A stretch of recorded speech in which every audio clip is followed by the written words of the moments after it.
Hi, welcome to holisticinvestment.in.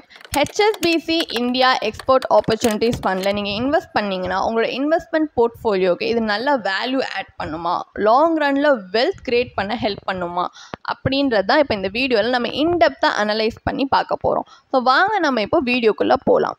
So HSBC India Export Opportunities Fundல invest பண்ணுறது வர்த்தா இல்லையான்றதை analyse பண்ணுறதுக்கு முன்னாடி ஃபர்ஸ்ட் இதை பற்றின சில பேசிக் டீட்டெயில்ஸ் நம்ம தெரிஞ்சுப்போம். So HSBC India Export Opportunities Fundன்றது ஒரு NFO. இது 5th September 2024க்கு ஸ்டார்ட் ஆகி 19th September 2024 தான் வந்து எண்ட் ஆகுது. ஸோ அதுக்குள்ளே நம்ம இதில் இன்வெஸ்ட் பண்ணலாம். தென் இதோட சில கீ ஃபீச்சர்ஸ் என்ன அப்படின்னு பார்த்தீங்கன்னா, இது வந்து ஈக்விட்டி ஸ்கீம் திமேட்டிக் அதில் வந்து பிலாங் பண்ணுது, அந்த கேட்டகரியில் பிலாங் பண்ணுற ஒரு ஃபண்ட். அண்ட் இது open ended fund type. Nifty 500 TRI தான் இதோட பெஞ்ச்மார்க் இண்டெக்ஸ். இதில் நீங்கள் இன்வெஸ்ட் பண்ண உங்களுக்கு தேவையான அமௌண்ட் பார்த்தீங்கன்னா 5,000 rupees. அண்ட் இந்த ஃபண்டோட ஃபண்ட் மேனேஜர் வந்து மிஸ்டர் அபிஷேக் குப்தா. அண்ட் எந்த விதமான என்ட்ரி லோட் கிடையாது, பட் எக்ஸிட் லோட் இருக்குது, லைக் 1%. அதுவும் வந்து 1 yearக்குள்ளே ரிடீம் பண்ணலாம். ஸோ இதான் வந்து இதோட சில கீ ஃபீச்சர்ஸ். இந்த ஃபண்டோட இன்வெஸ்ட்மெண்ட் ஃபிலாசபி அண்ட் ஆப்ஜெக்டிவ் என்னன்னு பார்த்தீங்கன்னா, எக்ஸ்போர்ட் ஆஃப் குட்ஸ் இல்லை சர்வீசஸ்லேருந்து எங்கேஜ் பண்ணியிருக்கல ஏதாவது பிஸ்னஸ் ஆப்பர்ச்சுனிட்டி இல்லை அதுலேருந்து வர பெனிஃபிட் எக்ஸ்பெக்ட் பண்ணுற ஏதாவது ஒரு பிஸ்னஸ் ஆப்பர்ச்சுனிட்டியில் இன்வெஸ்ட் பண்ணுறது தான் இதோட எய்ம், இதோட இன்வெஸ்ட்மெண்ட் ஃபிலாசபி. அந்த இன்வெஸ்ட்மெண்ட் ஆப்ஜெக்டிவ் பார்த்தீங்கன்னா, இன்வெஸ்டர்ஸ்க்கு இந்த மாதிரி ஈக்விட்டி இல்லை ஈக்விட்டி ரிலேட்டட் செக்யூரிட்டிஸ் இல்லை கம்பெனிஸ் வந்து எக்ஸ்போர்ட் ஆஃப் குட்ஸ் அண்ட் சர்வீசஸில் எங்கேஜ் ஆகியிருப்பாங்க பார்த்தீங்களா, அதுலேருந்து அந்த மாதிரி ஒரு போர்ட்ஃபோலியோலேருந்து இன்வெஸ்ட் பண்ணி தான் ஒரு லாங் டேர்ம் கேபிட்டல் க்ரோத்தை ஜென்ரேட் பண்ணி இன்வெஸ்டர்ஸ்க்கு கொடுக்கணுன்றது இவங்களோட இன்வெஸ்ட்மெண்ட் ஆப்ஜெக்டிவ். ஸோ நம்ம இன்வெஸ்ட்மெண்ட் ஆப்ஜெக்டிவ் படி இது யாருக்கு சூட்டபிள் இருக்கும், இந்த ஃபண்டோட சூட்டபிலிட்டி யாருக்கு செட் ஆகும் அப்படின்னு பார்த்தோம்னா, நீங்கள் ஒரு அக்ரெசிவ் இன்வெஸ்டர் அண்ட் எஸ்பெஷலி வந்து இந்த மாதிரி நியூ ட்ரெண்ட்ஸ் எமர்ஜிங் செக்டர் மாதிரி திமேட்டிக் ஃபண்ட்ஸ் வந்து ரொம்ப புல்லிஷாக இன்வெஸ்ட் பண்ணக்கூடிய ஒரு இன்வெஸ்டர்னா உங்களுக்கு ப்ராபப்ளி இந்த மாதிரி ஒரு NFO வந்து சூட்டபிளாக இருக்கும்.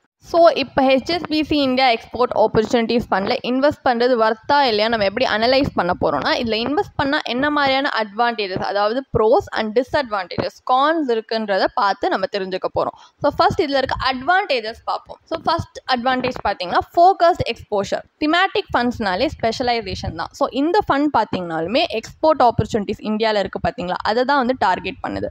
ஸோ இந்த ஸ்பெசிஃபிக் செக்டாருக்கு உங்களுக்கு ஒரு கான்சன்ட்ரேட்டட் எக்ஸ்போஷர் கிடைக்கிறதுனால நீங்கள் சப்போஸ் இந்தியாவோட எக்ஸ்போர்ட் க்ரோத் பொட்டன்ஷியலை வந்து பிலீவ் பண்ணுறீங்க, இன்னும் கொஞ்சம் வருஷத்தில் நல்லா வந்து இது பூமிங்காக இருக்கும் அப்படின்னு நினைக்கிறீங்கன்னா, இதில் இன்வெஸ்ட் பண்ணி அதில் நீங்கள் இன்னும் கேபிட்டலைஸ் பண்ணுறதுக்கான பொட்டன்ஷியல் இருக்குது. ஸோ இந்த மாதிரி திமேட்டிக் ஃபண்டில் வந்து நல்ல பொட்டன்ஷியல் இருக்குன்னு தெரியும் போது, எக்ஸ்போர்ட் க்ரோத் பொட்டன்ஷியல் இந்தியாவுக்கு நிறைய இருக்குது அப்படின்னு நீங்கள் நினச்சிங்கன்னா இதில் நீங்கள் இன்வெஸ்ட் பண்ணி அதை கேபிட்டலைஸ் பண்ணிக்கலாம். நெக்ஸ்ட் பார்த்தீங்கன்னா டைவர்சிஃபிகேஷன் வித்தின் அ தீம். இப்படின்னா பார்த்தீங்கன்னா இந்த ஃபண்ட் பார்த்தீங்கன்னா ஒரே தீமில் ஃபோக்கஸ் பண்ணி இருந்தாலுமே வந்துட்டு அந்த ஃபண்டில் அந்த தீம் அந்த செக்டாருக்குள்ளே வைட் ரேஞ்ச் ஆஃப் ஸ்டாக்ஸில் வந்து இன்வெஸ்ட் பண்ணுவாங்க.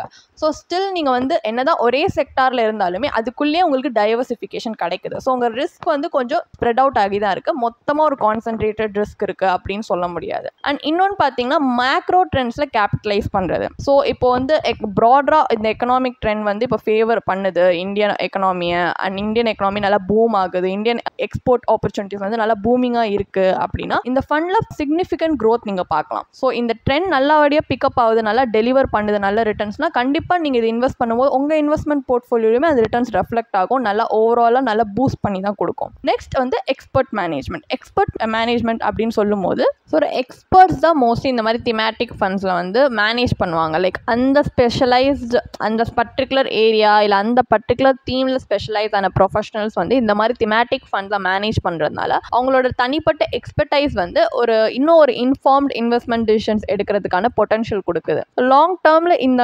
எக்ஸ்பர்ட் வந்து நம்மளுக்கு வந்து மேனேஜ் பண்ணி கொடுக்கறதுனால அது ப்ராபப்ளி இன்னும் ஹெல்ப்ஃபுல்லாக இருக்கலாம். ப்ளஸ் இன்னோவேஷன் அண்ட் க்ரோத் அப்படின்னு பார்த்தோன்னா இந்த ஃபண்ட் வந்து எமர்ஜிங் செக்டார் அதில் இன்னோவேட்டிவ் கம்பெனிஸ் அப்படின்ற மாதிரி இன்வெஸ்ட் பண்ணும்போது ஒரு இன்னோவேஷன் இல்லை நெக்ஸ்ட் லெவல் ஆஃப் க்ரோத் இல்லை நம்ம வந்து நம்மளும் ஒரு பார்ட் இருக்கிறதுக்கு ஒரு பெரிய பொட்டன்ஷியல் இதில் இருக்குது. ஸோ இந்த மாதிரி சில அட்வான்டேஜஸ் இருக்குது. அண்ட் எஸ்பெஷலி இது நம்ம வேற ஒரு க்ரோத் இருக்கிற மாதிரி நம்ம வந்து எஸ்பெஷலி ஒரு எமர்ஜிங் செக்டார் அந்த மாதிரி ஒரு விஷயத்தில் நம்ம இன்வெஸ்ட் பண்ணும்போது அண்ட் இது நல்லா பெர்ஃபார்மும் ஆகுது, இந்த ட்ரெண்ட் நல்லா பிக்கப் ஆகுது மார்க்கெட்டில், நம்மளுக்கு இன்னும் ஓவரால் போக போக நல்லா பெர்ஃபார்ம் ஆகுதுன்னா நம்மளோட இதில் ஃபண்டில் தான் வந்து நம்ம தான் வந்து நல்ல ரிட்டர்ன்ஸ் இன்னும் பார்க்குற மாதிரி பொட்டன்ஷியல் நம்மளுக்கு கிடைக்குது. ஸோ நம்ம இன்வெஸ்ட்மெண்ட் போர்ட்ஃபோலியோக்கு தான் இன்னும் வந்து ரிட்டர்ன்ஸ் பூஸ்ட் பண்ணி கொடுக்குற மாதிரி இருக்குது. ப்ளஸ் வந்து இதில் என்ன தான் அந்த அளவுக்கு நம்ம வந்து பார்க்க முடியும் அப்படின்னு சொல்லும்போது நம்ம வந்து ரிஸ்க் தான் எடுக்கிறோம். ஏன்னா வந்து அது ஒரு இதுதான், இதுலேயும் நல்லா பர்ஃபார்ம் ஆகாமல் போகலாம். பட் நல்லா பர்ஃபார்ம் ஆகுது அப்படின்னா நம்மளுக்கு தான் நல்ல ரிட்டர்ன்ஸ். எவ்வளோ நம்ம ஹையர் ரிஸ்க் எடுக்கிறோமோ அந்த அளவுக்கு ஹை ரிட்டர்ன்ஸ் வரதுக்கான பொட்டன்ஷியலும் இருக்குது. அதனால தான் இது ஒரு அக்ரெசிவ் இன்வெஸ்டர், லைக் நிறைய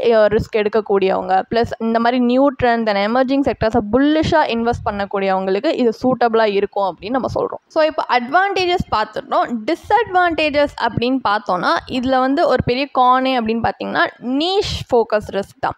ஏன்னா இந்த ஃபண்டில் ஒரு நேரோ ஃபோக்கஸ் தான் இருக்குது. லைக் ஒரே நீஷில் ஃபோக்கஸ் பண்ணுறதுனால இந்த ஸ்பெசிஃபிக் செக்டாரில் எந்த விதமான ஒரு டவுன்ஃபால் வந்தாலுமே நம்ம இன்னும் வல்னரபுளாக இருக்கும். நம்மளுக்கு இன்னும் அது எக்ஸ்ட்ராவாக ஹிட் ஆகும். நம்மளுக்கு நிறைய செக்டார்ஸில் டைவர்சிஃபைட் பண்ணியிருந்தா இந்த ஒரு செக்டாரில் அடிப்படுறது அந்த அளவுக்கு நம்மளுக்கு தெரியாது. பட் இந்த ஒரே செக்டாரில் நம்ம டைவர்சிஃபிகேட் பண்ணி இருக்கிறதுனால இந்த ஸ்பெசிஃபிக் செக்டார், இந்த எக்ஸ்போர்ட் செக்டார் இப்போ அண்டர் பர்ஃபார்ம் பண்ணுச்சுன்னா நம்ம இன்வெஸ்ட்மெண்ட்க்கு கண்டிப்பாக பாதிப்பு ஏற்படும். அண்ட் மார்க்கெட் டைமிங், நான் சொன்ன மாதிரி மார்க்கெட் நல்லா இருக்குன்னா நம்மளுக்கு தான் நல்ல பொட்டன்ஷியல் க்ரோத் ரிட்டர்ன்ஸ் எல்லாமே.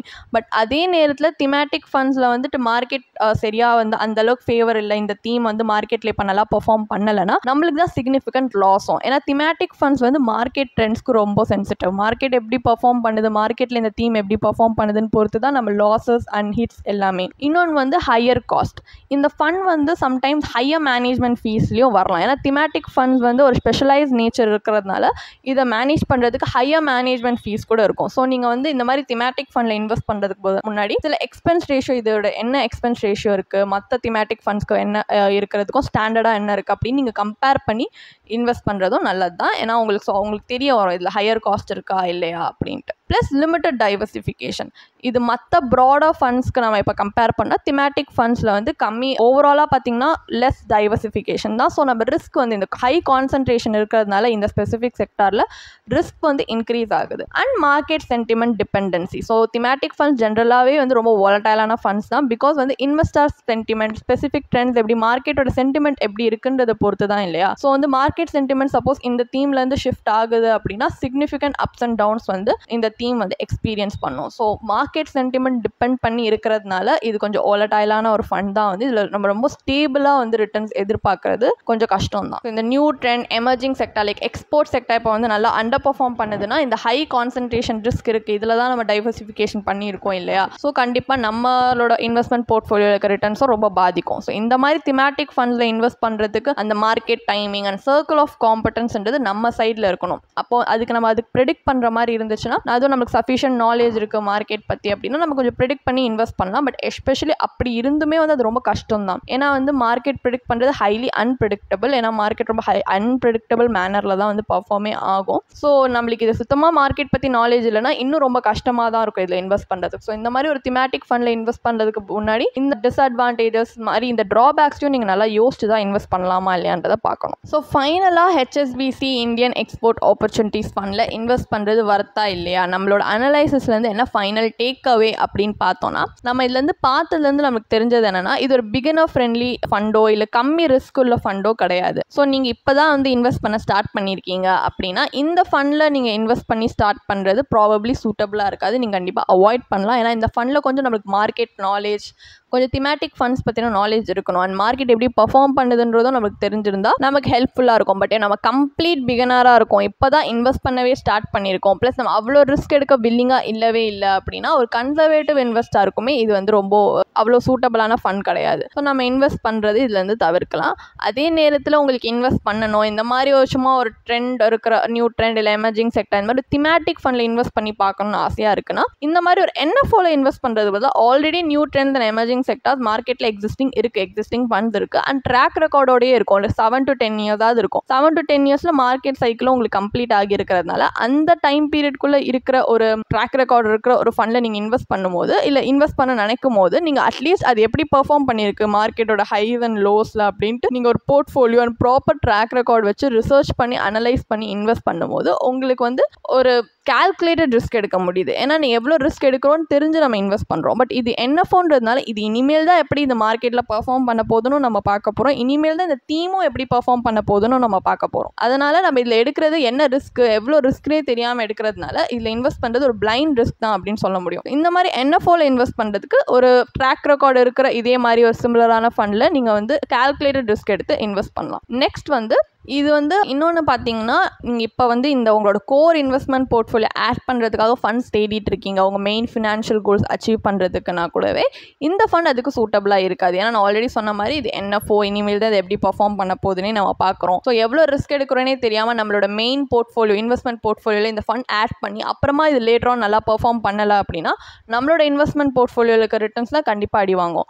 அதனால் இந்த மாதிரி ஃபண்டை வந்து உங்களோட கோர் இன்வெஸ்ட்மெண்ட் போர்ட்ஃபோலியோவில் நீங்கள் இன்வெஸ்ட் பண்ணாமல், சப்போஸ் உங்களுக்கு அப்போ இன்வெஸ்ட் பண்ணணும்னு தோணுச்சுன்னா கண்டிப்பாக சர்ப்ளஸ் மணியும் இருக்குன்னா சேட்டலைட் போர்ட்ஃபோலியோ மூலியமாக ஒரு மினிமம் இன்வெஸ்ட்மெண்ட் அமௌண்ட் வச்சு ஒரு ட்ரையல் பேஸிஸில் நீங்கள் இன்வெஸ்ட் பண்ணி பார்க்கலாம். பட் உங்கள் கோர் இன்வெஸ்ட்மெண்ட் போர்ட்ஃபோலியோ கண்டிப்பாக இந்த ஃபண்ட் ஆட் பண்ணாதீங்க, சூட்டபிளாக இருக்காது.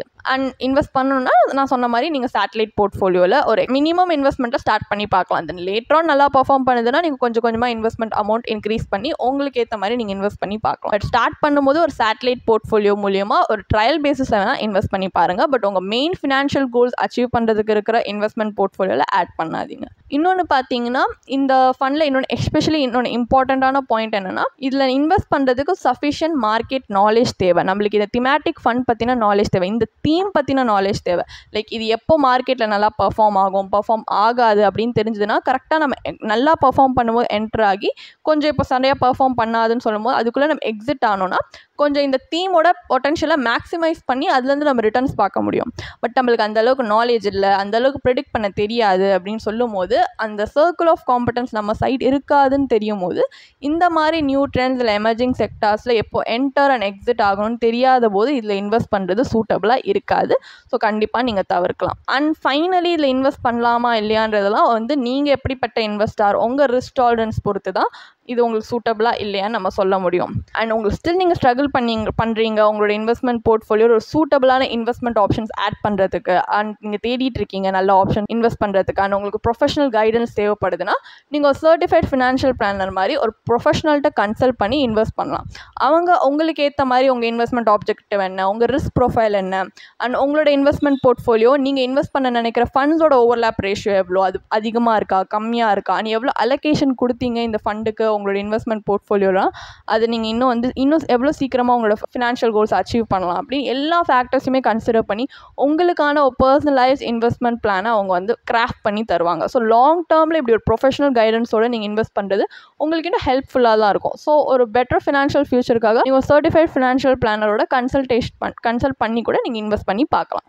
அண்ட் உங்களுக்கு இதே மாதிரி ப்ரொஃபஷனல் கைடன்ஸ் தேவைப்படுது, இல்லை ஒரு ஃபினான்ஷியல் இல்லை இன்வெஸ்ட்மெண்ட் டிசிஷன் எடுக்கிறதுக்கு ஒரு ப்ரொஃபஷனல் ஃபினான்ஷியல் பிளானர் ஹெல்ப் பண்ணாங்கன்னா நல்லாயிருக்கும்னு யோசிச்சிங்கன்னா எங்களோட ப்ரொஃபஷனல் ஃபினான்ஷியல் பிளானரோட ஒரு 1-on-1 காம்ப்ளிமெண்ட்ரி கன்சல்டேஷனை நீங்கள் புக் பண்ணியிருக்கலாம். அதுக்கான லிங்க் நாங்கள் டிஸ்கிரிப்ஷனில் கொடுத்துருக்கோம். ப்ளஸ் நாங்கள் ரெகுலராக ஃப்ரீயாகவே லைவ் வெபினார்ஸ் கண்டக்ட் பண்ணுறோம். இந்த வெபினார்ஸில் நீங்கள் வந்து இன்வெஸ்ட்மெண்ட் இல்லை ஃபினான்ஷியல் இன்சைட்ஸை இந்த ஃபினான்ஸ் இண்டஸ்ட்ரியோட லீடிங் எக்ஸ்பர்ட்ஸ் மூலியமாகவே டேரெக்டாக கற்றுக்கலாம். ஸோ அதுக்கான ரெஜிஸ்ட்ரேஷன் லிங்க்கும் நாங்கள் டிஸ்கிரிப்ஷனில் கொடுத்துருக்கோம். உங்களுக்கு இந்த வீடியோ பிடிச்சிருந்துச்சுன்னா கண்டிப்பாக லைக் பண்ணுங்கள், சப்ஸ்கிரைப் பண்ணுங்கள். ஸோ நாங்கள் இன்னும் நிறைய ஃபினான்ஷியலி பெனிஃபிஷியல் கண்டென்ட்டோட உங்களை திரும்பி நெக்ஸ்ட் வீடியோவில் சந்திக்கிறோம். ஸோ இந்த வீடியோ பார்த்ததற்கு மிக்க நன்றி.